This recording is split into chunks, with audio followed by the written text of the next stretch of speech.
going on, everybody? Welcome to KTM Sports Nation. I'm so glad to be back on this lovely Friday evening. It's getting cold outside, and we are back. We are back. I can't wait to get into talks about what's going on in NFL and what happened last night and so much more. Basketball, NBA Cup. We got the Thunder advancing. You got the Spurs knocking off the Lakers. Unfortunately, my boy LeBron, suffered an L. But I'm glad to welcome my friend Errol. Nice to have you on the show today, Errol. Yes, I'm here. I'm very happy to be here. It's very interesting. I'm usually in my studio doing a radio show. I've not been in another radio show or been in another studio, but CBS Sports Radio or NBC Sports Radio. So this is the first studio I've ever been to, not my studio, that is not in a major studio. So I'm very happy to be here. Very happy to talk some sports with you, man. It's nice to have you. Absolutely. It's nice to have you. It's an honor to have you. Absolutely. And I'm ready to start talking about football, man. Let's talk about it. What would you like to talk about? Let's talk about the Falcons and the Buccaneers game, because I honestly thought the Buccaneers had it, up 27-14, and after that Chris Godwin touchdown, I thought it was going to be another blowout, but they blew it. Well, obviously they blew it, Yeah. and Bijan Robinson had one of those great games, Bijan is a beast. And Kirk Cousins was unbelievable. That was an old Kirk Cousins game. Yep. It really shined. He really shined. 373 yards, if I'm not mistaken, 3 touchdowns. Yep. He was sensational. 30 and then for 44. That's right. And Kyle Pitts. Yeah, Getting a chance to see Kyle Pitts, really since his rookie season, Kyle Pitts really hasn't been used right. Raheem Morris, who I think is not the coach that I thought the Falcons should have went with. I really thought it was Bill Belichick, but the thought here is that they really weren't using Kyle Pitts. He was a first-round talent, a top 10 pick. And he just, with the speed and the ability that this kid has, you would have thought that this guy would have been an elite tight end in the league. Yeah. He really never got a chance to do that until last night. And he really shined on national television on Thursday Night Football. Right, yeah. Pitts had some game. He had 3 touchdowns. He completely put the team on his back when it comes to the wide receiver group.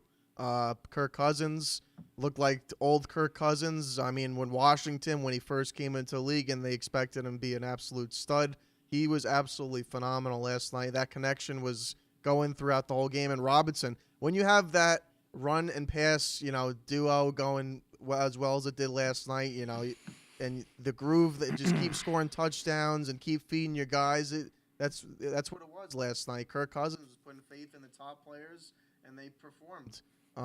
Baker Mayfield, I don't know what's going on with the Buccaneers. They've fallen apart the last couple of weeks. What do you think about Baker Mayfield? He was an MVP candidate. What happened? I love Baker Mayfield, and I love his personality. Everything about him, he puts the showman in show. Yeah. And Baker last night after the game, you could see that he was very upset, and obviously he blames himself, as well as he should. But Baker had one of those days. I'm looking at his numbers right now, 19 for 34, 277 yards, 2 touchdowns, and an interception. What stood out to me is not using Bucky Irvin. You have a running back with quality, the guy that can go out there and completely dominate the game, and you didn't run the ball, and he only had 16 carries for 60 yards. It killed me in fantasy. It's nothing. Nothing. And it really affected me. You got a chance to see Mike Evans last night. He fell flat on his neck, but still played, and you can see why Mike Evans is so very important to the offense. To me, one of the best wide receivers in the last Hall of 10 Famer. years. Last 10 years. He's consistent every year. He's having a 1,000-yard season. Yep. So this year won't be his 1,000-yard season because of all the injuries he had throughout this, the injury he had earlier this year. Mm-hmm. So he won't have that 1,000-yard season. But Mike Evans is one of the best. No, and we love his ability and his size, and he can go down the field and absolutely outcatch every single person when he goes up for the ball. Yeah. The one thing that I can say about what I've seen over the last couple of weeks with the Buccaneers is they run their offense really through 1 or 2 guys. And Egbuka, who's been, to me, at one point, the offensive rookie of the year. He's phenomenal. He's fallen off the last couple of weeks. And obviously, bringing Godwin back and Mike Evans, it's been completely different. And you're going to have to remember, Egbuka, when he started the season as a rookie, he was a 3rd guy. Yeah. Now he transitioned into the number 1. And then you got Mike Evans back, you got Godwin back, and you have Bucky Irving. This offense could be solidified. It's loaded. You got 4 monsters right there. If you use them the right way, they could be phenomenal for Baker. But with one thing about the Buccaneers play calling, they have to stop forcing the ball down the field with Baker Mayfield, because that's the problem. When you make him, when you force him to throw the ball in certain areas, it's not gonna. That's when they fall apart. You know, I know a lot of people are going to point their fingers at the Buccaneers, and now the Buccaneers really put themselves in a situation with Carolina. Carolina has beaten a lot of good teams this year, and Bryce Young with Canales, who I think has been a sensational coach, he should be up for Rookie of the Year. I know I keep hearing all the names that we've heard over the last couple of weeks, but Canales has really done wonders for this offense. He found a running back, which the Cowboys pretty much devoured and threw him to the wolves. He became available for the Carolina Panthers, and Canales has turned him into one of the better, more efficient running backs in the league. And he brought fans. He brought fans back to the stadium. He did. How much was the tickets? I mean, last year or in the last 2 years, it was nothing. They've been a stupid organization, and I know Cam Newton has come out and really taken shots at the organization, and Cam Newton has his own personalities. I'll get into what Cam Newton likes to speak about. He attacked Phillip Rivers. He attacked the thought that Indianapolis. He has a big ego. Well, everybody's got a big ego too. I mean, if you're in the media and you're in, he's on ESPN every week. You know, of course. I mean, well, you think about it. When it comes to media work, and you look at Stephen A. Smith, or you look at Max Kellerman, or you look at all these guys, and even over the years, Mike Francesa or Chris Russo, all these guys have an ego. They all have a different personality, and when you do this, when you're up in front of the camera, or you're in front of the television, and you're on Thursday Night Football, or Monday Night Football, or you're an ex-football player that won an MVP and thinks that he won something because he was in a Super Bowl and got his butt whipped by the Broncos, you're going to sit there and you're going to throw people under the bus. Well, ladies and gentlemen, Cam Newton is not a guy that I'm going to take advice from. Cam Newton has always been a guy that's thrown people under the bus. You talked about Aaron Rodgers recently. Yeah. Aaron Rodgers, for years, has thrown people under the bus. He's done it with the Jets. He did it with the Green Bay Packers. And now he's doing it with the Pittsburgh Steelers with the wide receivers. Yeah, so, Metcalf and those boys was talked about on social media, and they try to sweep under the rug now because they just beat the Baltimore Ravens,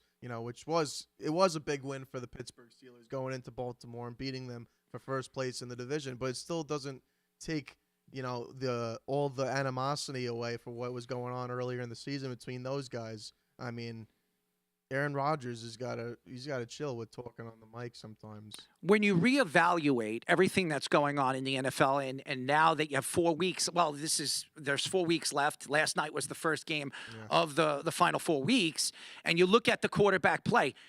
There's a possibility you're not going to see Patrick Mahomes in the playoffs, Lamar Jackson in the playoffs. Yeah. I mean, these guys are two of the best quarterbacks in the league. Josh Allen or C.J. Stroud, because the AFC is Josh so Allen tight. will be there. Josh Allen will be there. There's no question. Josh Allen is absolutely going to be there. I trust Josh Allen over C.J. Stroud for sure. But you're talking about some of the best quarterbacks in the league that might not even have a chance to even go for a Super Bowl this year. Well, to me, I think Lamar Jackson is overrated. I think he thinks he's more of a running back than he is a quarterback. I disagree. I think Lamar Jackson is an elite quarterback, and if you look at the position that he has really been put in over the last couple of years, all the pressure goes to him. When you look at and you evaluate all the players that they've had, they brought in Flowers. They drafted Flowers. What has Flowers done?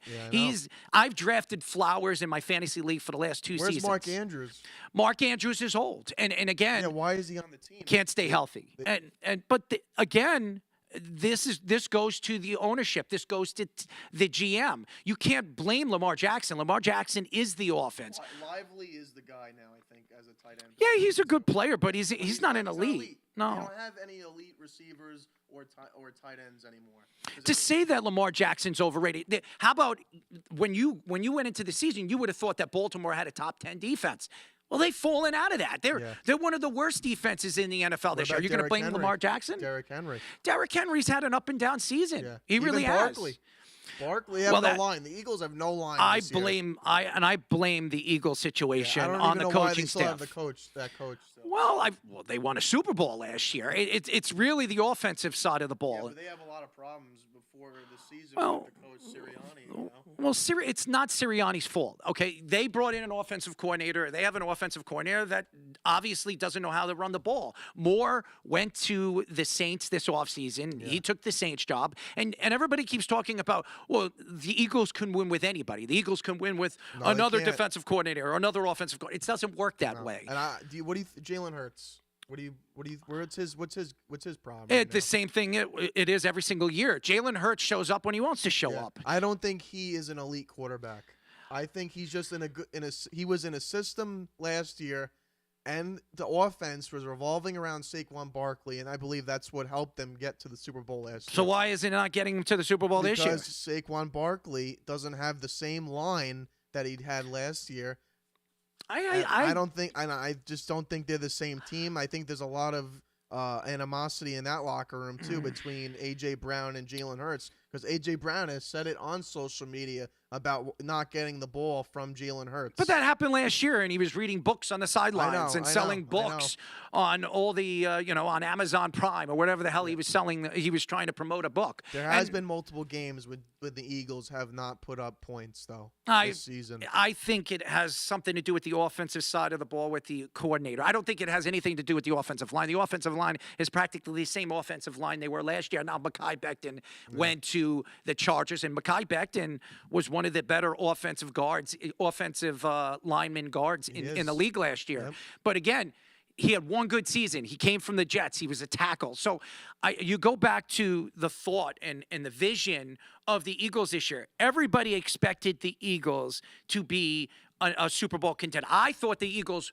was no doubt the best team in the NFC. But again, with the NFL, and we speak about this on Job in the Mouth, shout out to all my guys, Speedy, Aaron, all the guys, Jabba. When we talk about this, it really redefines the understanding of the way the NFL works. You can be bad one year and be the best the next year. It's the only sport that you can do that. Yeah, Carolina, you wouldn't even think they would be in a playoff position. Compared to the last two seasons, they've been absolutely. Look at Indianapolis Colts. I mean, and I think I think we could both agree with this. Phillip Rivers, I think, is going to do well with Indianapolis because I think he'll work good with that offense. Don't you agree? Let's get into the Phillip Rivers thing now. A lot of people, Cam Newton said something very, very interesting over the last 24 to 48 hours. Yes. And I said it on we spoke about it. It was my golf clap last night. When I look at Cam, brings the ugliest hats I've ever seen in my life. Yeah, what is those hats he wears on First Take? He's selling false. Now, Cam Newton, he at one point better quarterbacks in the league. And for a 3-year span, he was. But he was hurt his shoulder. Yeah, but he was a fullback. He was a fullback. He was really a running quarterback that was really a fullback, a 6'5", 250-pound brick that ran through people. Yep. And to come out here and come out there and say and take shots at the whole Phillip Rivers. Well, Phillip Rivers has been out of the league for 5 years and he's got how many kids and he's coaching his son's high school team. Hey, listen. Cam Newton has his own opinion. Phillip Rivers is, as Mike Francesa always said it, he's a window thrower. One of the more accurate quarterbacks in the NFL. And in the last 15 years, I don't think you can find a more accurate quarterback besides Aaron Rodgers than Phillip Rivers. So when you go back and you listen to Cam Newton and his take to it. Was Phillip Rivers more accurate than Drew Brees? Yes. I think Phillip Rivers, and 100%. Yeah. But I wouldn't say that Phillip Rivers was better than Drew Brees. No, but I can understand him being more accurate, especially when remember they played on the same team for what, a year. A lot of those years, the Chargers had a lot of chances to go to the Super Bowl too. Well, they had a lot of dominant players. They had Antonio Gates, one of the greatest tight ends of all time. They had LaDainian Tomlinson, my favorite running back in my era. The last 15 years. Great defenses. Was my favorite running back. They've had a lot of great teams. North Turner couldn't get him over the road and whatever you want to say it. But they've had it, and now Marty Schottenheimer, whose son is Brian Schottenheimer, who's the head coach of the Cowboys. He's always done very well in the regular season, but Marty could never get the team over the hump after the regular season into the playoffs. So when you think about the Phillip Rivers thing. Right. I think obviously Indianapolis is reaching, and we don't know what Riley Leonard is. We know what he is as a quarterback, what he did for Notre Dame, and taking them all the way to a national championship. But again, we don't know if he can do that when the pressure is on him, especially in the NFL in the speed of the game. He took over for Daniel Jones. Now, Daniel Jones, his career could be over. Tearing your Achilles is life-altering when it comes to an athlete. 30 years old, too. Yeah, Yeah. he's young. Look at Derrick Rose in another sport, in basketball. Look at Kobe Bryant. Those guys tore their Achilles. They were never the same Aaron players. Rodgers. Klay Thompson. These are unbelievable basketball We got to look at players the and position. athletes. Yeah, you got to look at the position. Like Aaron Rodgers, he came back after he tore his Achilles after, 2 or 3 plays with the New York Jets. He wasn't the same quarterback. Now, is he efficient? Yes. Yeah. But is he the same quarterback? No. And if you're looking at Daniel Jones and you're looking at Indianapolis right now, are you going to pay this guy $55 million and trust that his leg is going to hold up I don't moving think he's forward? worth that much money. But again, what he did this year was pretty Yeah, it was amazing. pretty amazing. Comeback But player of the year in my $55 eyes. million? Well, a lot of these quarterbacks, I mean, people were taking shots at Dak Prescott, but look what Dak Prescott's been doing as a star quarterback right now in the league. I've been saying this about Dak Prescott for years, that Dak Prescott doesn't get enough credit for what he does. Dak Prescott is a good quarterback in the regular season, but in the postseason, he does not show up. I think the team doesn't show up. Everybody wants to point their finger at the quarterback. He's thrown a lot of interceptions, Yeah, like well, Tony Romo, when it comes to the all right, fourth quarter. so when you go back, especially against the Green Bay Packers a few years ago, and I remember that game very, very well, they were down 18-0 or 17-0, not because of the offense, it was because of the defense. Micah Parsons, who is one of the most overrated defensive players I've ever seen, he gets paid $68 million or whatever he's made. I think I'm sorry, not 68. He's making $48 million. He's the highest paid regular player besides a quarterback in the NFL, and he got paid a significant amount of money by the Green Bay Packers. The Packers traded a prospects draft stock for a guy like Micah Parsons, and he's an unproven player in the playoffs. Unproven. Yeah. So he's got to prove himself to be yeah, that but worth. will he? I don't know. But everybody as a collective on that Green Bay Packers defense has stepped up, and they've been pretty good. Jordan Love has been amazing this season. Yeah, but this is the same thing, and we can go around in a circle. Jordan Love, he starts off very slow in the regular season, and then all of a sudden at the tail end of the season, the last 7-8 games, he shows up and he plays like an MVP candidate. And he showed himself last year when he was in the playoffs. Speaking of Dallas, you got to blame Prescott for that game against Green Bay. He threw. It was the defense. The defense didn't show up. They threw a couple of picks. Actually. Yeah, at the end of, towards the end of the game. Yeah. He was forcing the ball into places because they were down by so much. Yeah. The defense would not show up. And again, this goes to why Mike McCarthy is not there anymore. And I've been saying this. I don't think Mike McCarthy ever fit with the Cowboys. I did. I thought he was very successful over there.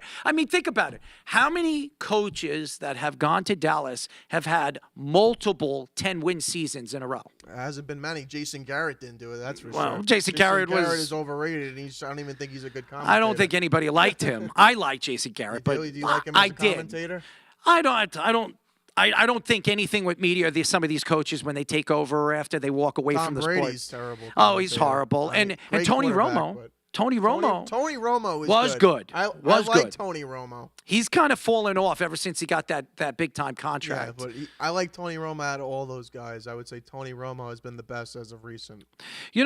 And to go back to Phillip Rivers, and I know a lot of people question the whole thought and maybe the aftermath after the press conference of what Phillip Rivers said at the press conference. First of all, Phillip Rivers is a unique personality. If you remember, he retired during COVID. And when he went up there during the press conference, he said, well, I don't have to stand in front of any Zoom cameras and televisions anymore. I'm actually talking to people. Or wear a mask. I'll wear a mask. And what Phillip Rivers stands for at personality-wise is leadership. And I think, and I said this on my show last night, I believe Indianapolis brought him in because, one, he knows how to coach. He's coaching his son right now. His son's a quarterback. And two, you have Riley Leonard there. Now, maybe after this, after the regular season, and if Indianapolis makes the playoffs and they make the run and he's the quarterback, after this season, he becomes the quarterback coach of Riley Leonard. Maybe he builds a relationship with Riley Leonard and they bring in an efficient, more respectful quarterback coach who knows the game. He understands the game because he's one of the elite quarterbacks of his era. I believe, I have Steve Weich on a show, and I'll take shots at Steve Weich. He told me Phillip Rivers is an Hall of Famer. I think he's out of his mind. He's not a Hall of Famer. Oh, he absolutely is a Hall of Famer. When you think Phillip Rivers is a Hall of Famer? 100%. If you look at Phillip Rivers' numbers, do you think he's more of a first ballot Hall of Fame worthy quarterback than Eli Manning? 100%. And I'm going to tell you why. And a lot of people, you're a Giant fan, and of course you're going to go there and you're going to say, well, how could you say that? Eli, look at the runs. I mean, he made runs, but it takes a team to win a championship. He did come up with he come up with big plays. Yes, driving down the field. Yes, in Green Bay, in San Francisco, twice in Green Bay. Nobody is taking shots of what Eli Manning has done in the playoffs. I'm not taking shots at Eli Manning. Do you think he's a Hall of Famer? Yes, I think Ben Roethlisberger. I think believe Eli. Ben Roethlisberger is definitely a Hall of Famer. All three of them are Hall of Famers. They both came out of the same draft. Yeah, I guess. And to me, Phillip Rivers. If you look at all their numbers, Phillip Rivers has better numbers than Ben and better numbers than Eli. And let me ask you a question right now. If you look at Ben right now and Eli, do you think they can come back out of retirement and be as efficient as a guy like Phillip Rivers? And my answer would be no, because I think Eli would be better than Ben Roethlisberger. Roethlisberger couldn't move outside the pocket.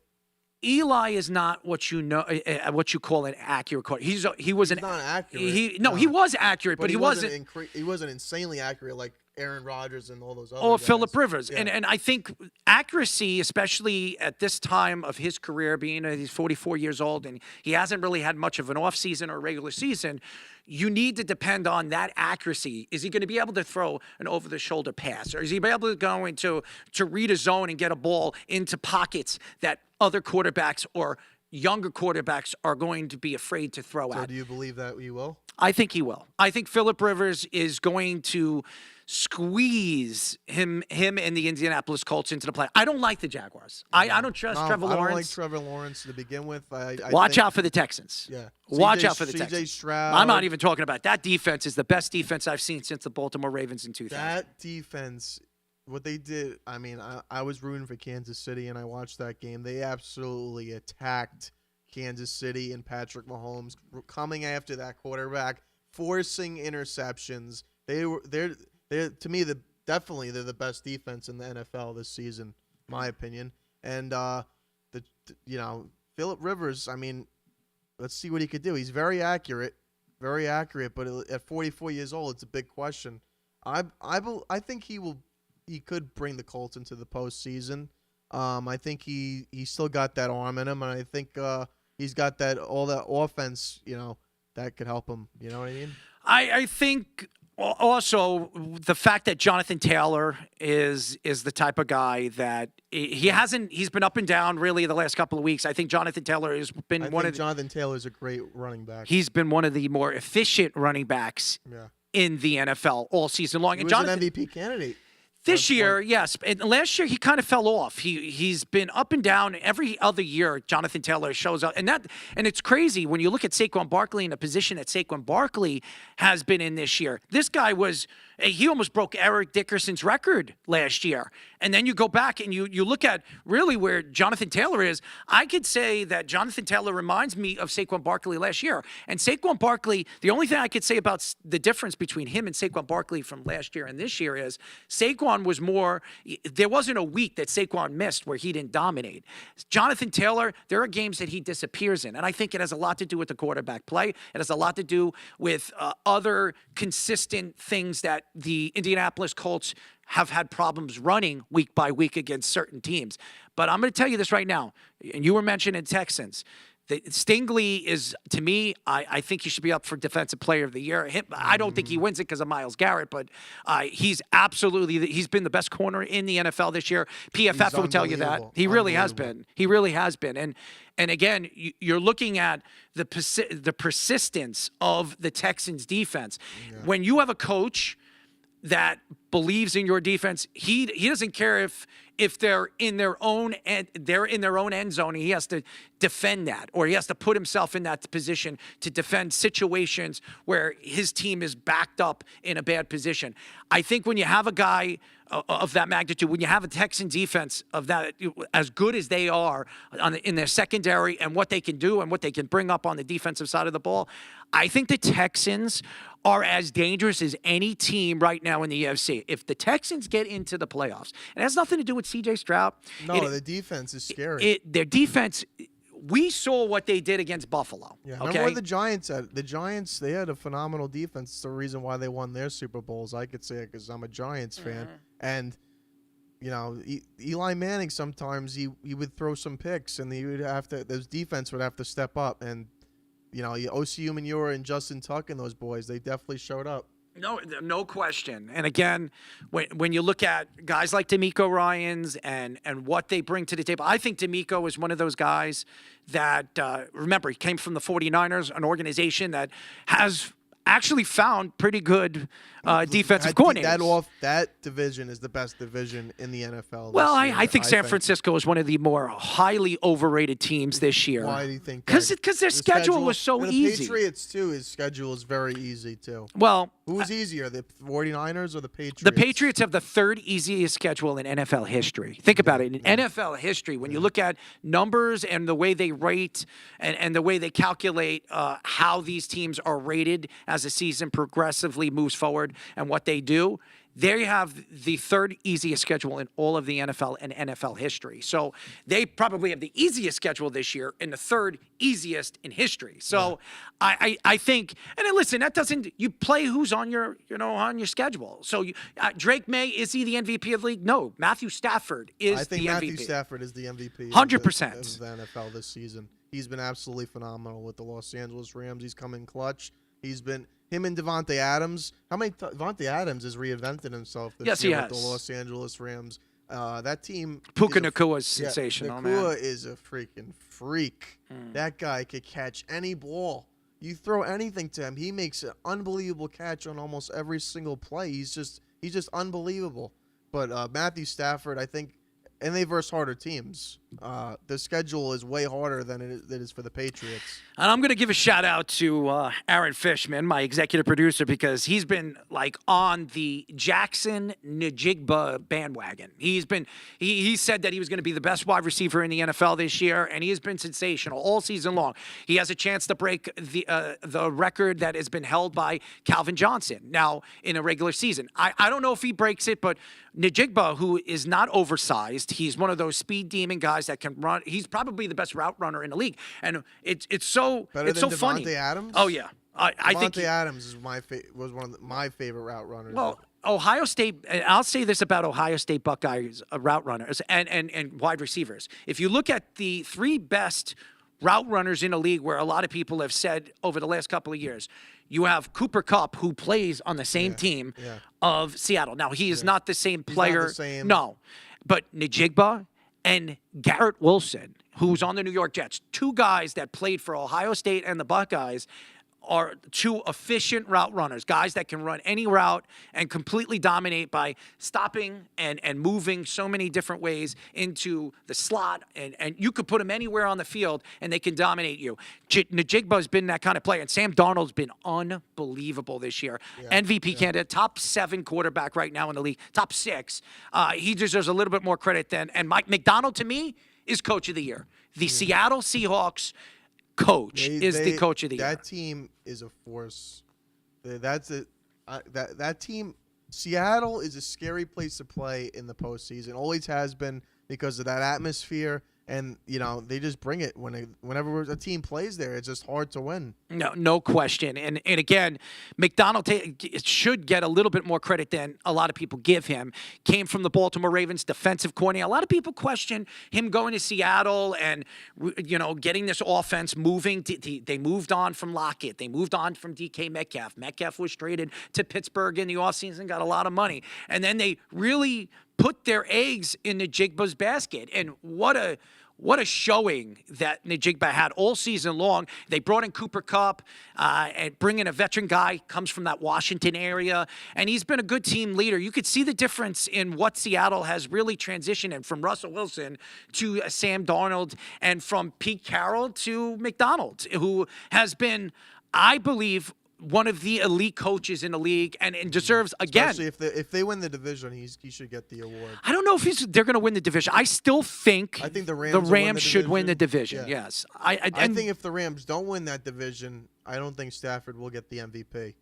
Which is sad, because I think he's been by far the best quarterback in the NFL with the schedule and the way everything's set up. You got to play Seattle twice. You got to play San Francisco twice. You got to play Arizona, who's pretty good. They've beaten a lot of good teams this year. When you look at it, and again, Gannon's going to be fired in the offseason, and Arizona's going to be looking for a new coach once again. Maybe a new quarterback. I don't know how. Yes, Kyler Murray will be looked at possibly a trade piece. I know I've heard the Jets, one of those teams that have been named in that conversation. No. And Yeah. I don't think now the Joe Burrow story is a very interesting story right now. Joe Burrow, after this past week's game, he spoke to the media and he wasn't very happy. You can see that he has come out and said that I play this game. I make millions and millions of dollars of playing this game. I love this game so very much, and I'm just not having any fun. And when you hear a quarterback say that, and you're playing for a Bengals team that's going to fall off, he doesn't want to be there anymore. No, and again, Jamar Chase, who's one of his best friends, they grew up together. Phenomenal wide receiver, one of the best in the and NFL. Higgins. Yeah. He went with two guys. He's the one. Joe Burrow's the reason why both those guys got their contracts in the offseason. Yep. And Joe Burrow is going to be one of those guys that's going to say sayonara to a Bengals team. This isn't the first time this has happened. Carson Palmer is another guy that did not want to be in Cincinnati anymore. Boomer Esiason, another one, didn't want to be. Palmer was good with the Cardinals and Larry Fitzgerald and those boys for a couple of years. It was the end of his career, but they went to the NFC Championship game.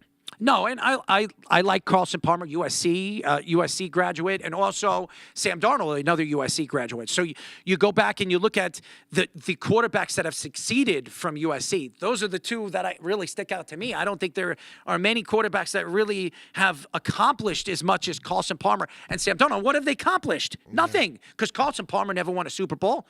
And Sam Darnold he hasn't even made the playoffs. So we have to see what Sam Darnold could do in the playoffs. But when you look at the position of the NFC and the AFC, this is the most wide open we have seen the NFL no clear winner in history. No clear that I could remember. That you'd be like, oh, that team's going to win. No, you can't pick it between both leagues. I would watch out if the Eagles can get into the playoffs and they don't completely fall off, because they've been so bad. I would worry about the Eagles. The Eagles are dangerous. They're a good team, and the moves that they made, they added Phillips at the trade deadline, and they added Michael Carter. It hasn't worked out. I think it has a lot to do with the offensive side of the ball and the way they're running their offense. Yeah, and AJ Brown has been terrible. Yeah, AJ Brown He obviously has some vendetta against Jalen Hurts, but I don't know if he's going to be an Eagle next year. He's definitely not going to be an Eagle next year. He's tired of Jalen Hurts. They're gonna move, and AJ Brown's at the tail end of his career. How old is AJ? 32. Yeah. I mean, how many years does AJ Brown have left? And he's not even the number one guy. I would say he's got probably another two, maybe 3 years. I don't even think that. Yeah, I don't even think that. I think that's it for him. I think he'd be lucky to have one more good year. And again, he's not even the guy. Smith is. So I think it's been, and I think that's, when you're the number one guy, when you come from the Titans and when you were traded for first round talent, and AJ Brown believes that he's still that number one talent, you obviously look at the position that he is in now. Everything, and Tyreek Hill has said it, and Tyreek had that ugly injury during the season. Yeah, on the sideline, that was one of the worst injuries ever. What, I don't know if he'll ever be the same again. He tore his whole knee. Yeah, I think it was a couple of bone fractures in his leg too after that. I think Tyreek, if there's anybody that'll come back from an injury like that and still be efficient, I think it'd be him, because he's so small. But it's funny, when he got hurt, he was waving. He was pretty much happy that he got hurt, because I don't think he wants to be a Miami Dolphin anymore. No, and I think Kansas City is going to. Kansas City will bring him back. I think they will, and we'll see what happens in the offseason, because Kansas City has Rice, and you could see the difference in this offense when Rice is in the lineup. And I think this is Brown's last year. Hollywood Brown won't be a Kansas City Chief No. receiver next year. He's actually played. He played well when Rice has been out the first 8 weeks. And the guy that's really fallen off that I think has been a bust is Xavier Worthy, who was a first-round talent from Texas. You know what? Travis Kelce's been actually pretty good for the Kansas City Chiefs. He's led almost every stat when it comes to receiving, touchdowns, and catch and yards when the whole offense. Kelce needs to retire. I think they ran the offense too long through him. I mean, him and Taylor Swift are engaged, and he's got a very commonly popular podcast, and he's doing very well. Him and his brother just got a big contract, $100 million contract in the offseason. So it's not like he needs the money. He's marrying or he's engaged to one of the richest people in the whole wide world. So it was a multi-billionaire. So I think I think we should get into the Mets thing, but I think when you think about what is going on in the NFL and even the Jets and the Giants, and I know a lot of Jets. What about the Jets and what about the Giants? There's nothing really to speak about. The Giants are going to be good next season. Well, why do you think they're going to be good next year? I think Scatterboo is a real deal. He's just got to avoid the fact to run over. That's a people. bad injury. Yeah, it's a bad injury, but he's got to. If he comes back healthy and back in, I'm not going to say back to the way it was, but at least healthy. He can't have the mentality to run people over, or else he's going to have a short career. I think if you're a Giant fan, you would have to worry next year if Joe Shane is still running that organization. You're going to let this guy who has screwed everything up, ruined everything for the growth of some of these players. They brought in Jackson Dart. Maybe he got it right with Jackson Dart. We'll see what happens with Jackson Dart. I like Jackson Dart. But it's all about the coach. You brought in Dable. Yeah. Well, Dable is the quarterback whisperer. Dable should have been gone last year. Well, Jackson Dart is a guy that Dable wanted.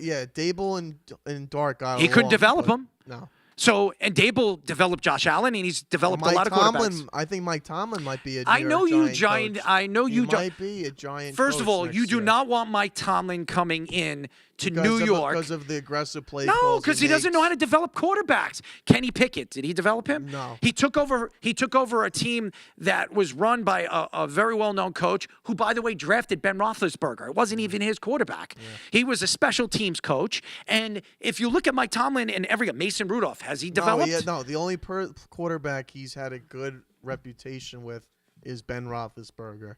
And it's the way, and they won the Super Bowl because Ben Roethlisberger was Ben Roethlisberger. Big Ben was the truth, and it wasn't even his guy. And that's why if I was a Giant fan, I don't want Mike Tomlin. I want Mike McCarthy.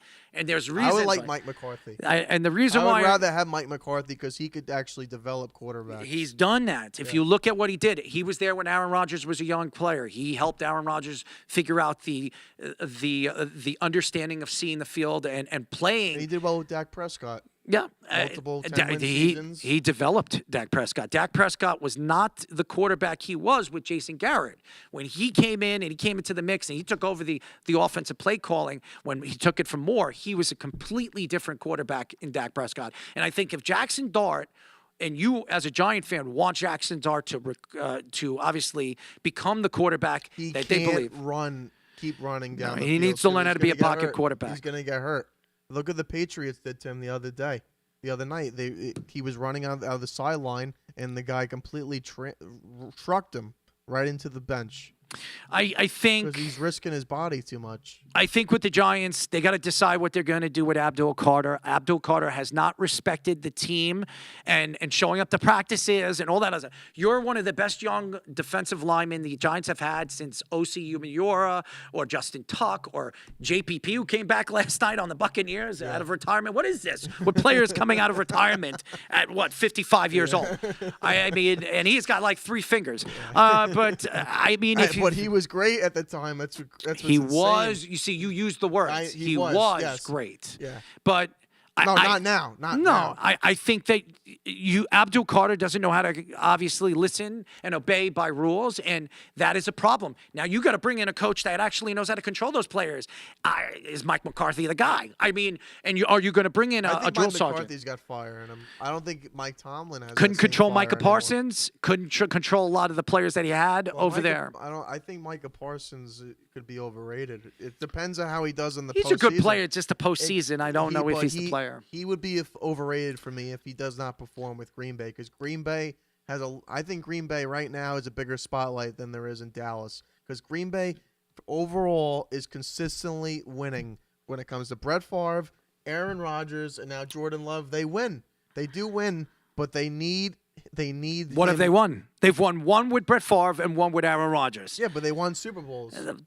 But that's the problem. You have all these elite quarterbacks, all-time great quarterbacks. NFC Championship games. But NFC Championship games don't win you Super Bowls, No, and I that's know. the problem. That is the problem with the Green Bay Packers. I'm talking about Micah Parsons. Micah Parsons, Well, he's we'll got see. to prove in the postseason that he is the guy on the defensive end of a team. Well, but the Green Bay Packers are very well built for They have the a great playoffs. defense, the Green Yeah, Bay Packers and this season. and for all you Jet fans, I think the Jets have it right with Aaron Glenn. I think Aaron Glenn is going to be an efficient coach for the New York Jets. I think first of all, for all the Jet fans out there, they made the right decision moving away from Quinn Williams. They made the right decision moving away from Sauce Gardner. The Jets got a boatload of stock for first round draft picks, and now the Jets are positioned if they want a Joe Burrow in the offseason, if he becomes available, they can make a move for a Joe Burrow. If they want to move up in the draft to get themselves a Mendoza, who I'll be at the Heisman Trophy dinner tomorrow. I mean, the Jets are going to have the opportunity to get into that position where they can get the quarterback of their choosing. The whole thing is Moji the right guy? Only time will tell. Yeah. I think that the Jets finally got it right with their offensive line. Membu is one of the better right tackles in the league, and Fashanu is one of the best left tackles in the league. If you look at the Jets and look at where they're ranked, as far as offensive lines are concerned, I think they're ranked this past week in the top 10 or top 11, and they have two tackles that are in the top 20 in all of They need football. the quarterback. They need a quarterback to step up. and That's then- the problem. and It's always been secondary the problem help, with the Jets. too. The quarterback has always been an issue the last how many years? No, Since well, Mark Sanchez went to Mark took them to the Sanchez AFC sucked. Championship Mark game. Sanchez But I'm sucked. saying it's been since then they've been relevant. That was when it great comes to- defenses and great running games for the Yeah, Jets. well, Why they Revis got that. Island was a real deal at one point. too. And that's the problem with the Jets, too. Even getting rid of Sauce Gardner, they had problems in the secondary. They had no second-tier secondary help over there on the other side of Sauce Sauce. Gardner is overrated. I don't know about overrated. He was a top 10 He's not corner. Darrell Revis expectations because that's what they wanted him No, to be. no, he's that was not. their expectation. I believe they wanted him to be just like Darrell Here's the Revis. thing. He back-to-back years, he was an all-pro. He was a first-team all-pro player. He was obviously the last 2 years he's kind of fallen off. His Stingley's looked better than he was. Stingley's better than him by well, far. the last 2 years. But if you look at both guys, they're both efficient and both good players. They're both top 10 talents. And But I would Stingley's take- problem I would take Stingley over right Sauce now Gardner. this year, but not necessarily. If Sauce Gardner played the way he did in his first 2 years, you would take Sauce He's on Gardner. a good team now too. He's Yeah. on the Colts. Yeah, but the Colts secondary, that was the reason why they were willing to give up 2 first-round draft picks for him, because their secondary is horrible. Yeah. And they thought that was the weakness of them. Now they're bringing in a 44-year-old quarterback that hasn't been in the NFL for 5 years, who was up for a Hall of Fame ballot this year. And now he's fallen off. Now he has to wait another 5 years. If he plays in a game at any point, he's got to wait another 5 years to be inducted into the Hall of Fame. Yep. So the Mets. I want to get into Pete Alonso. I'll let you go first. Pete Alonso. This is your show. Yeah, I know. I know. Pete Alonso, the biggest shock, I think, in it's going to be of definitely the winter signings this offseason. He's a Met favorite. The fans love him. You know, Polar Bear Pete.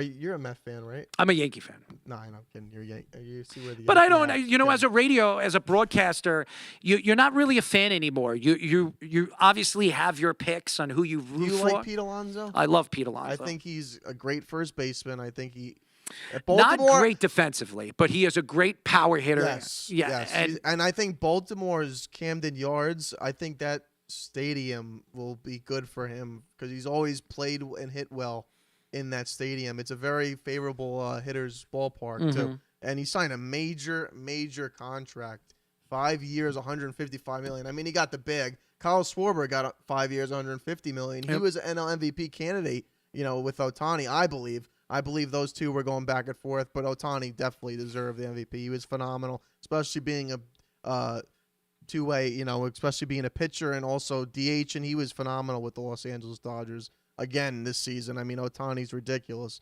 But, yeah, Pete Alonso, he got $5 million more than Kyle Schwarber, and, you know, what do you think about that going to, you know, Yankees rival, too, Baltimore Orioles, and what he's going to do with that team next year? I don't know if the Orioles are much of a rival to the Yankees. They have no pitching, and I've spoke They about versed this. a lot in the championship series. Yeah, well, Yes, in the 90s.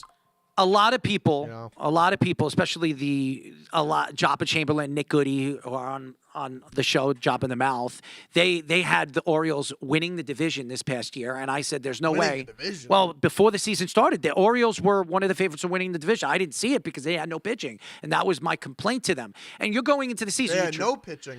Well, Zero. And then this offseason, they just traded their best young pitching prospect to the Angels to add some depth in the outfield. Here's the thing.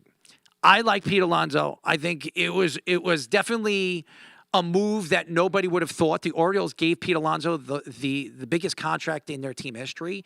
They gave him a 5-year, $155 million contract. Nobody at any point of the Orioles' existence has ever given a guy that kind of contract. So that was very surprising in my eyes. Very. I think the Mets had no interest in bringing back Pete Alonso. 32 years old. Yeah, so he's going to be pretty much a Baltimore Oriole to the end of his career. Yes, and he wanted a 5-year deal, and the Mets were not willing to extend that. I've heard over the last couple of months that they might be willing to give him a 4th year, and I think the Mets smacked him in the face. The Mets never gave him an offer. They never gave him an offer. They put it right in the paper. Yeah, They put it right in the paper. I think this is probably one of the worst off seasons the Mets have ever had. And if you're a Mets fan out there that follow the Mets and live and die with the blue and orange, you would sit here and wonder what David Stearns is doing. And here's the thing: you go back and you look at especially Diaz now going to the Los Angeles Dodgers. Yeah. And that's the thing. I want to go back in time of what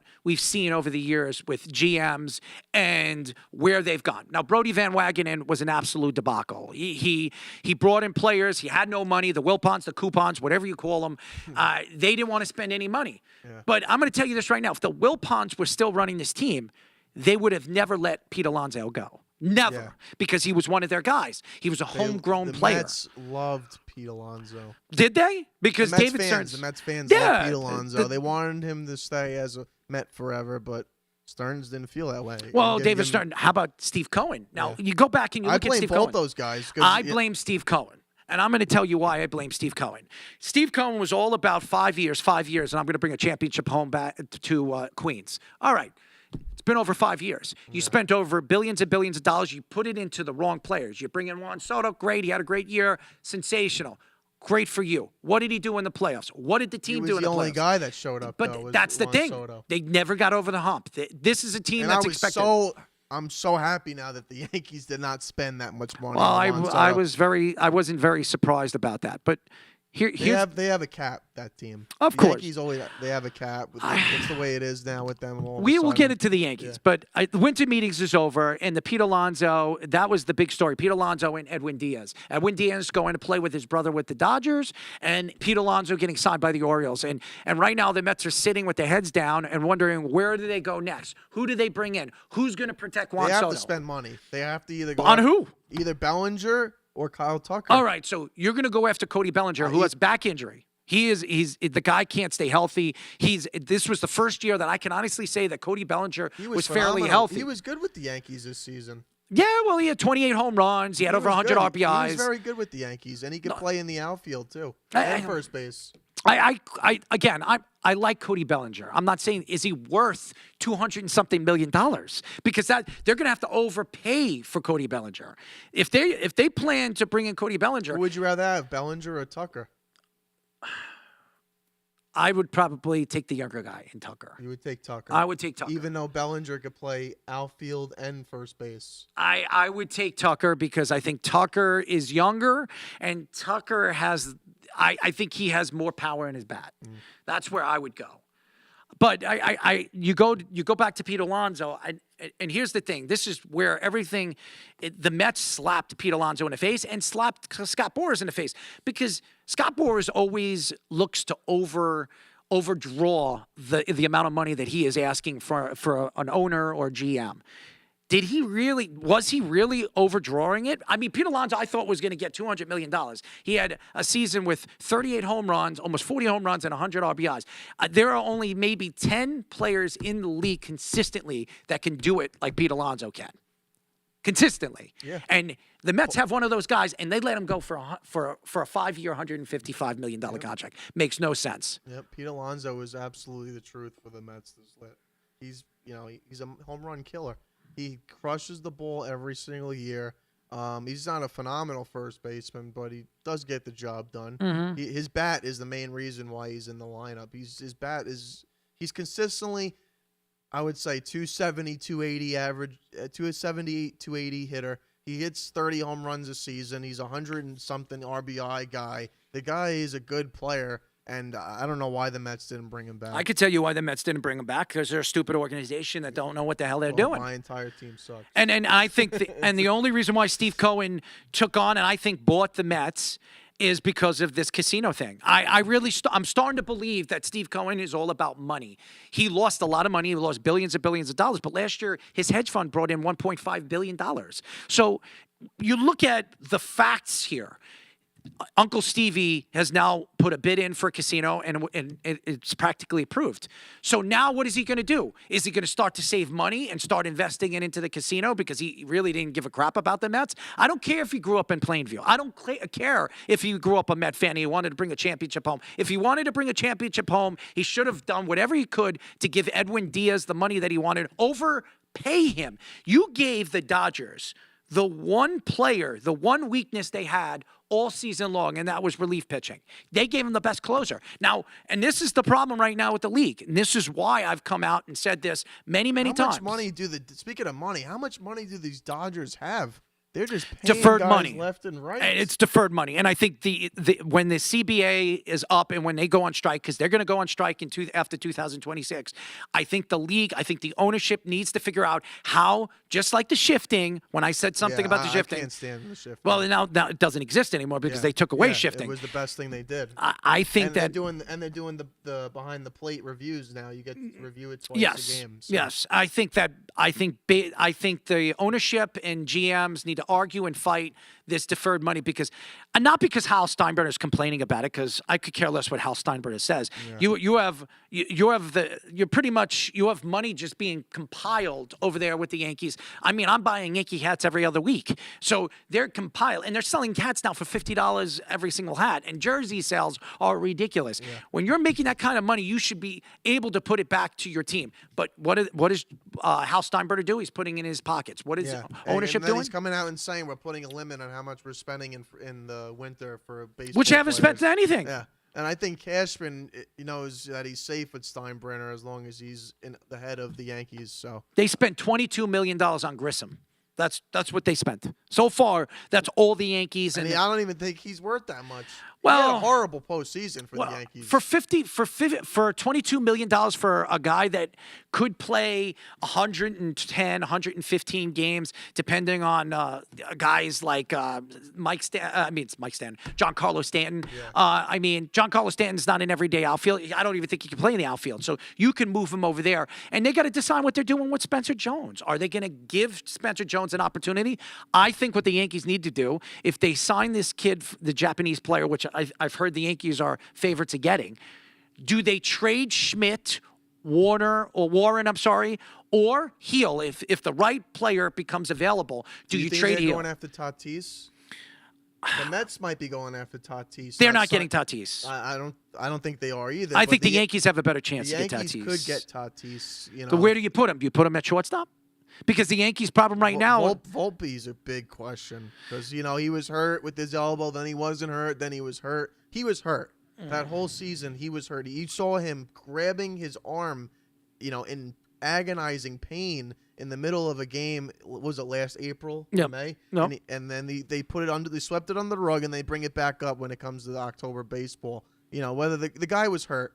But still, he wasn't good. He was not good last season. And I think Tatis should, if you get him, he would be a good piece there. I don't know where the Yankees go. Obviously, Cody Bellinger is the guy that they want to re-sign. We'll see how that works out. And they got to decide what they're doing with Rice and Wells. Rice, is he bona fide first baseman for the future, or do they move Rice to the catching position and use Wells as a trade chip? Because Dominguez should be a trade chip. I believe Wells should be a trade chip, and Schmidt, Warren, and Heel could be trade chips. Now, I've always said Bryce Harper could become available. I don't know if the Phillies will be willing to trade him to the Yankees, but he's always wanted to be a Yankee. I love Bryce Harper. I always did. He's got 2 years left on his contract. I think it's affordable for the Yankees to take him on. You could put him at first base. He could be your everyday first baseman. Bryce Harper will crush the ball in that ballpark. It's a very left-handed power. Yeah, Yep. he would hit 30 home runs easy, I think, every season for the Yankees. I think it would make sense. But I again, this is not an off season where it sticks out to me where you could say, wow, this player's available. Go after him. Yeah. Kyle Tucker is the best player available this off season, and there's a very good chance the Dodgers could get him for deferred money. I mean, it's crazy, but the one position that they needed to clean up on is what they filled, taking Edwin Diaz away. The Dodgers could three-peat? Oh, 100%. And will baseball, will the GMs and will ownership step in if they three-peat and do something about this? Because this deferred money, I know Jabba comes out and Nick Goody says, well, every team could do it. Not necessarily every team can't do it. They can do it because the rules abide for all of them. Here's the problem. You got to go in the beginning when the contracts are up and talk to every single player and say, this is what we're doing. We're going to do it this way. You just got to follow suit, and we're going to get every player to do that. How are you going to do that unless you're a new redefined team like the Dodgers that were trying to find a way that they could start to bring a championship? They were winning before all this, but now they went over the top once they brought the right guys in to bring in these unbelievable players. Like when they found Ohtani. I mean, this guy is he's one of the best baseball players. Well, they didn't find him. They stole him from the Angels. Yeah, but, I mean, still, he's still one of the best baseball players. Him and Aaron Judge are the two best players. Yeah. I think Aaron Judge is better because he plays the field. I do too. I've argued that many times with Jabba Chamberlain. I think he's better at the plate too. Oh, he's by far. Statistics would tell you. Comparison when it comes to the plate. I mean, Aaron Judge is better than Ohtani, but the Dodgers are scary next season. They keep adding these guys. They're adding the best. I mean, he was just at the awards show. What was the name of the award? MLB Awards, best closer. Yep. Edwin Diaz, and now they got him. This team just keeps adding and adding and adding, and it's time for these other teams like the Yankees to open their wallets and start spending money on players that are good, because this is how this team keeps winning the World Series. I think also with the Yankees, and there's been problems with the Yankees over the years. Everybody was talking about pitching, but it wasn't pitching. If you look at the Yankees pitching and ERA to WHIP and every ratio to everything, good this season. It's been good for the last 10 years. The Yankees been a top 10 pitching team on all of baseball.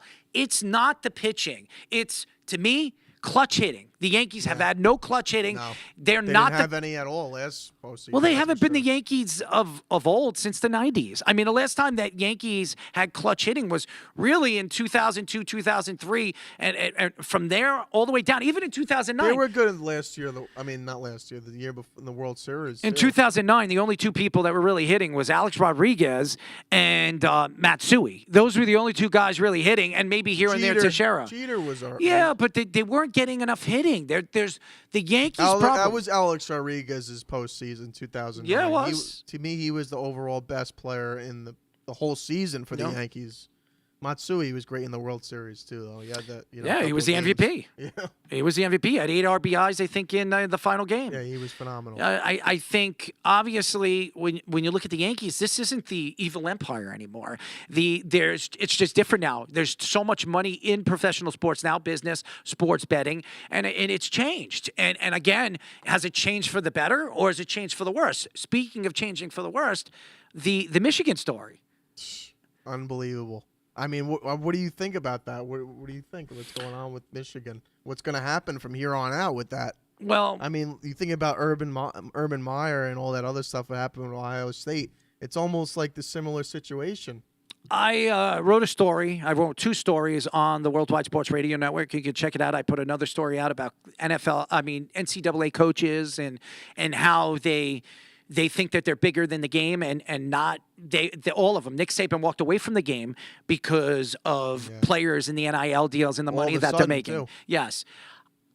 When you think about this Moore story, and it's starting to, there's more of the story coming out, threatening the girl with a butter knife and sexual assault and all this other stuff and sneaking into her house and I mean it's absolutely scary when you think about this is a head coach of the Michigan Wolverines. This guy was a leader of young gentlemen, and this is a guy that was making tens of millions of dollars behind the scenes for many years. Many since years. Jim Harbaugh was there. I'm Michigan, wondering, and, you know, well, does the NCAA look back? Does the FBI look back? If Jim Harbaugh knew anything about this, does he lose his job? That's my argument here. Is Jim? This is one of his coaches.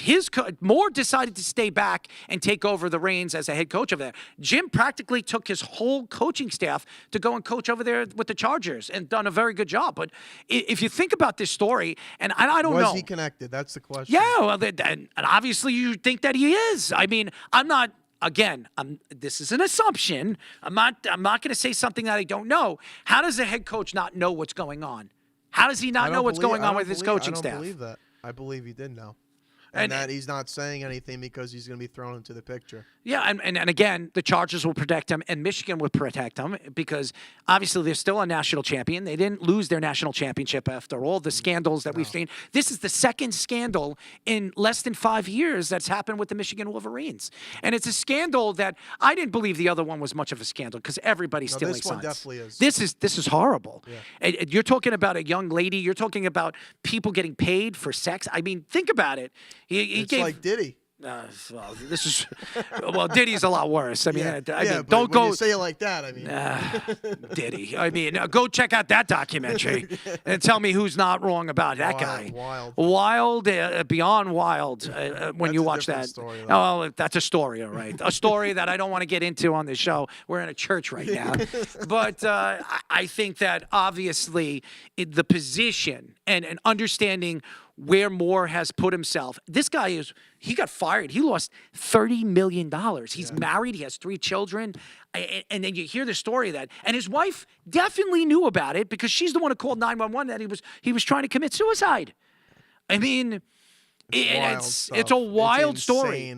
But this goes back to professional and college sports, the entitlement of what these coaches think because they're making tens of millions of dollars, that they have control of the pro. Yes. And again, it's become a business. Sports has become a business. It's not about winning championships. It's not about, well, I'm going to score 50 points every game. It's about how much money you're going to pay me. You're going to give me a $250 million contract? It's really become a power strong sport. You know, all sports have become a power strong area of business where, you know, with the NFL, look at the Super Bowl. Every commercial that was on during the Super Bowl was the NFL was making a 30-second commercial. They were making $5 million. Yep, especially when it comes to sports betting. Forget about it when they fantasy sports has been around forever. And it's been sports betting. Yeah. It's been legalized. And that's why I don't agree that Pete Rose, he should be in the Hall of Fame. 100%. It's ridiculous. 100%. That is ridiculous. It's a hatred. Bud Selig hated and he's Pete dead. Rose. He's dead. They're still not in. No, not yet, but he will be. He should be. He will After be. They got to get rid of the owner of Major League Baseball. Commissioner, Rob Manfred. I'm done with that guy. As John Barry would call him. Bonds, Hall of Fame. A-Rod, Hall of Fame. Pete Rose, Hall of Fame. Roger Clemens, Hall of Fame. You agree? Gary Sheffield, Hall of Fame. Gary Sheffield, Hall of Fame. Mark McGuire, Hall of Fame. All in the Hall of Fame. I wouldn't see Sammy Sosa could be in the Hall of Fame. I wouldn't because Sammy was different. When he started doing steroids, he was a different player. Mark McGuire was always a good player. Yeah. As a matter of fact, I think A-Rod was always a phenomenal fielder and hitter. But we don't know when A-Rod started doing steroids. He said in Texas, but we don't know the truth. I haven't even watched that documentary with A-Rod. I have to get a chance to see that because I watched the Jeter documentary. I'm a documentary. He said he only did it a couple of times with the liar. Yankees in 09. He didn't do it throughout the whole season. He's a liar. But that, I don't know.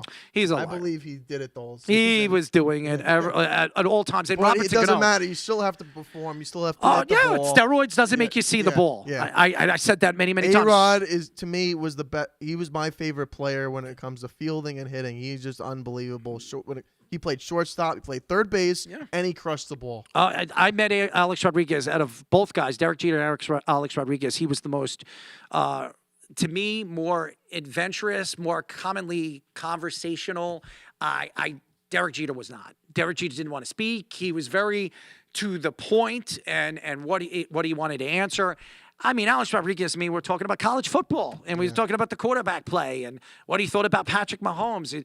I just think when you have two different personalities and two different guys that have been brought up differently, you can see the difference on the understanding of personalities and how they drive their personalities to the media. So I think that obviously this Moore story, we don't even know the whole story behind it. And again, it will come out. The police will come out. And I'm wondering, in the long run of the story, how much does Jim Harbaugh know or did know about the fact that Moore was doing this stuff with underage women? And this lady, Shriver, I don't know what her... I don't know how old she is now. I think they said she was like 28, 30, so she's not underage. But how many women has he done this to? You know, has he been doing this for a significant amount of time? Remember, Jim Harbaugh was over there in Michigan for what, 8 years? I believe he is. He definitely knows that something was going on at the time. There's no way it just happens all of a sudden. This has got to be over time. This stuff develops. So, let's go into the UFC. I know that's what you're looking at. I love the UFC. I'm big into the January Paramount thing. But before a couple weeks ago, I wasn't here. I didn't get to talk to you guys about this. But fight night, we had Arman Sarukian versus Dan Hooker. I mean, Dan Hooker absolutely got leveled by Arman Sarukian. He didn't even look like a human by the end of that fight. He got choked out, obviously. And Ian Gary, I think he deserves a welterweight title fight. Against Islam Makhachev. He's 17-1. I mean, I think, and he just beat the former defending champ Bilal Muhammad. I mean, what do you think? I think Ian Gary, I think he's making his way to a welterweight title shot. So Dan Hooker, I know Danny, and Danny's a great fighter, and obviously walked in a fight that he was just completely outmatched. And again, Dan Hooker is a stand-up fighter. He's a vicious fighter.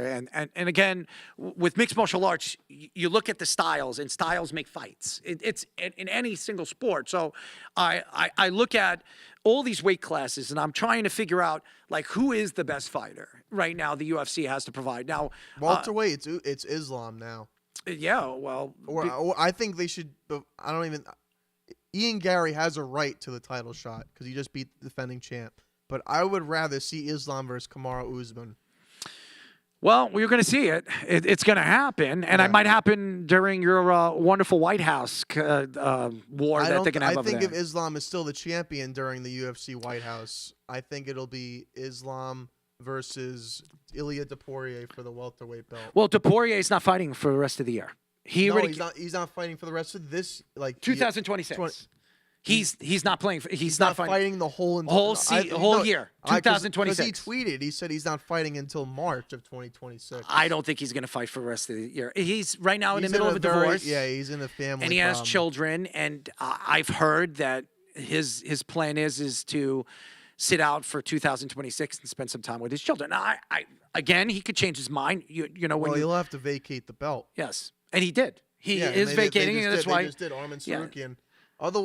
Isn't? Do you believe? I mean, I do believe. Isn't Patty and Gaethje fighting for the right? They are fighting for the lightweight belt. Right. But Arman Sarukian will be. I believe he deserves to be the #1 contender now. He will be. He's 23-3. He will be. He will be. Whoever wins between Gaethje and Patty is going to fight Saruki. So I would love to see Gaethje win, but I would love to see Gaethje win. I'm not a Patty guy. I like Justin Gaethje. I like Patty. He's the highlight.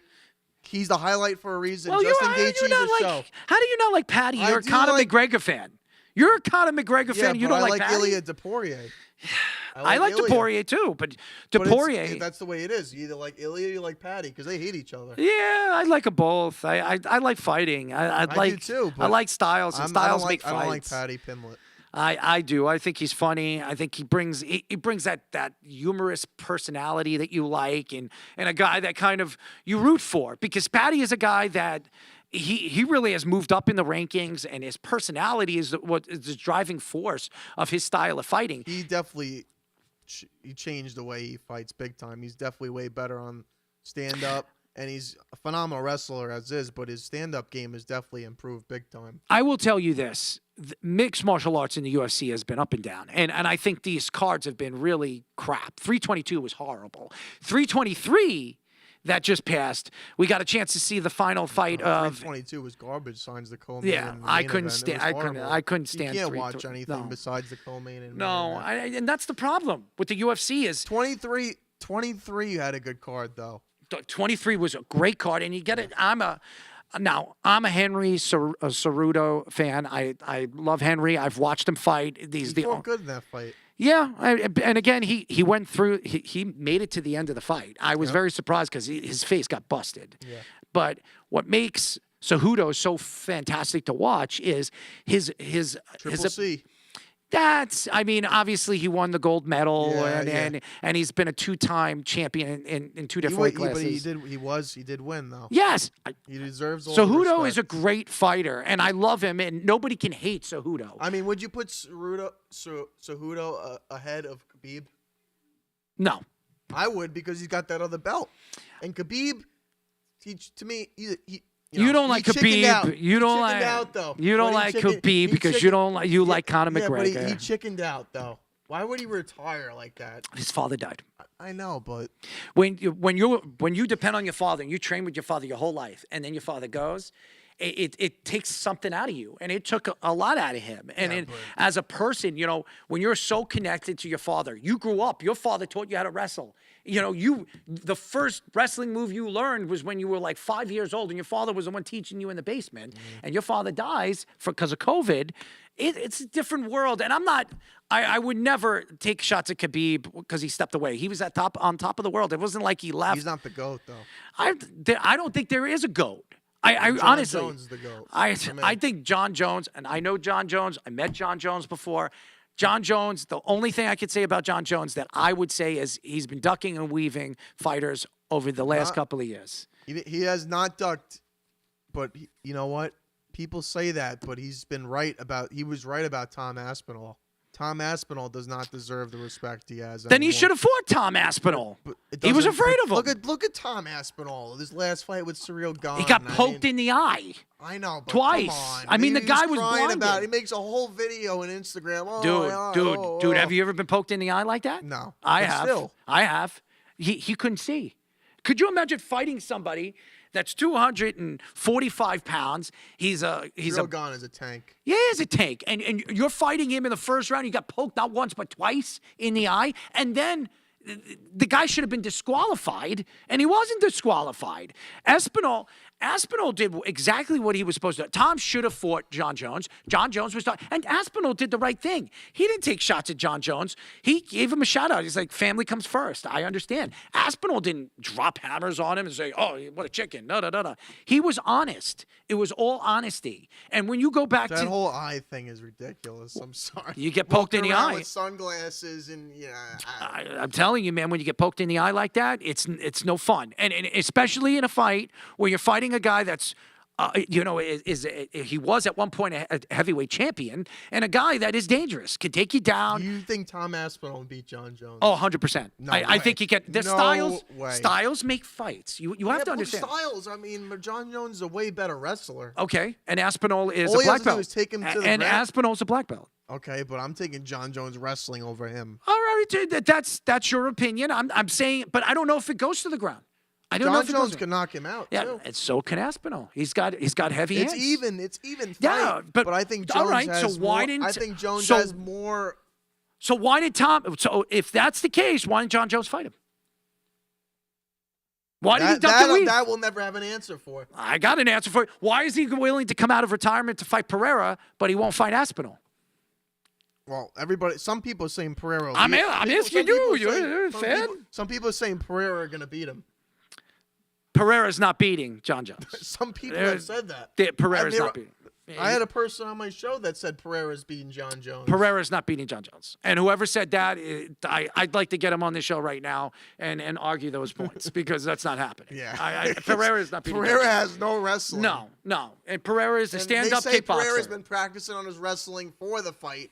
he has to practice years No. to catch up to John Jones. He's a jiu-jitsu guy, but to me, if Jones will destroy him. yes, I think so too. I think, like I said, matchups make fights, and that matchup does not bode well. I think the Espinal thing. Espinal's a big guy. I'm hearing Aspinall might get his belt might be vacated soon. It could happen. It could happen, and unfortunately, because he got That's poked his in the fault, eye. But I do it. You know, he has to give a timeline of when he's going to come back. who knows, dude? Who knows? But you want to go through all the fights? I mean, I want to. Brandon Moreno. This guy was a 2-time champion, and then gets knocked UFC out. 323. Well, Yeah. this to me, this was the best card they've had in the last couple of What about pay-per-views. Pantoja's arm? Yeah, disgusting. I picked Pantoja Disgusting. to win. I thought Pantoja Everybody was thought. definitely gonna beat But him. congratulations to Van winning Yeah, because he's the yeah. youngest He's the youngest champion the UFC has Flyweight, ever had. Yeah. He's the youngest champion the UFC has ever had. Doesn't matter flyweight, heavyweight, middleweight. How old is he? 23. Yeah, he's my age.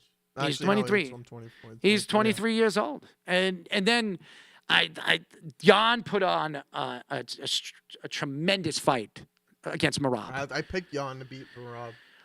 Merab, Actually, no, I'm sorry. I picked Merab to beat Jan, but I Yes. knew it would be close because I think Jan is very good fighter. I think the fact here was with Merab. I don't think Merab was 100% healthy. They're already saying that They're gonna fight again. They're going to do a third fight. yes. They already told Merab they're going to do a rematch. I think they should fight at the White House. I think that should you be think one of they're the gonna fights. wait that long? Why not?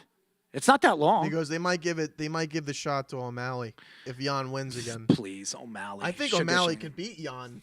Sugar Shane He is has one more of of a chance to beat Jan than he does. because he's Merab. because he's a stand-up fighter. Yeah, And I like O'Malley, but he just hasn't proven that he's great. I call him the mouth that doesn't shut up because the guy Sugar Shane hasn't beat anybody. He hasn't beat anybody in He my beat eyes. Aljamain Sterling pretty good. Though. Aljamain Sterling and Jan's Aljamain. way better. Jan's way better. I honestly. love Aljamain because I know Aljamain, and Aljamain, don't take this to heart. Don't take this to heart. You were one of the most overrated champions at your weight class. That's all I'm going to say. He is because I think all the other guys are better. Merab is Merab's special. better. Jan's better. I think O'Malley's definitely better. O'Malley's better than Sterling, yes. Yeah. Well, I I mean, think he put him to sleep pretty good. yeah, Merab is special, and I think if he fights Jan again, I think it'll be different. I think Merab was not 100% healthy. You could see that during the Look at fight the he was kick to the breathing. ribs, though. That was a serious kick to the ribs. that Dude, Jan Jan is gave him. one of the best He's a stand-up good stand-up fighters fighter. He's in very the good. UFC has. Yeah. No question. And you could see the difference in the style. And Jan put on a good game plan against Merab, and Merab had no answers to the stand-up and Jan had every answer at the takedown. Merab tried to take him down 29 times, only took him down twice. Yep. So, I mean, the dominance of sprawling and doing the things that you do, Merab's strength was, and I think it had a Merab lot was to do- limited, definitely. Well, he was limited because I don't think he was healthy. I think he was coming off a flu type symptom that he was talking about. He didn't make any excuses. He said, "Jan beat me," but you could tell that he wasn't Jan 100 beat percent him, healthy. though. Yeah, Jan beat him. Jan beat him, but I think Merab will. It'll probably be decision again, but Who knows? I mean, I wouldn't rule a Jan knockout because Jan could definitely punch somebody and knock him out.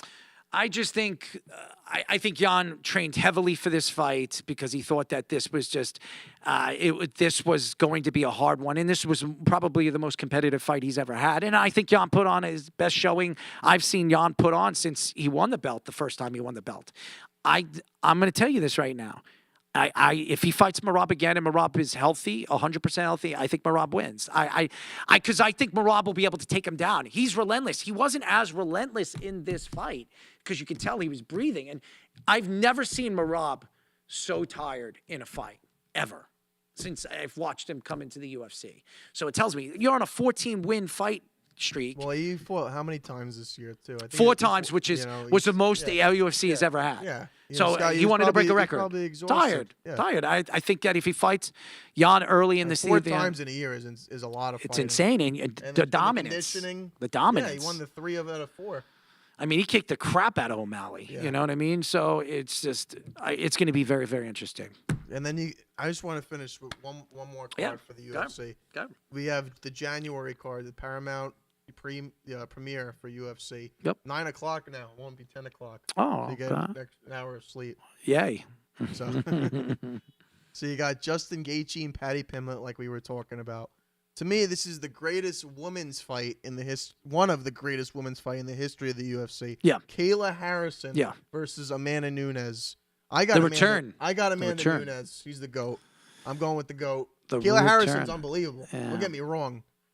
You know, they know each other too. That was their coach. I worry about Amanda Nunes. She's been away for a while, and Kayla Harris she's been a beast, and she's gone through every single fighter over the last year and a half.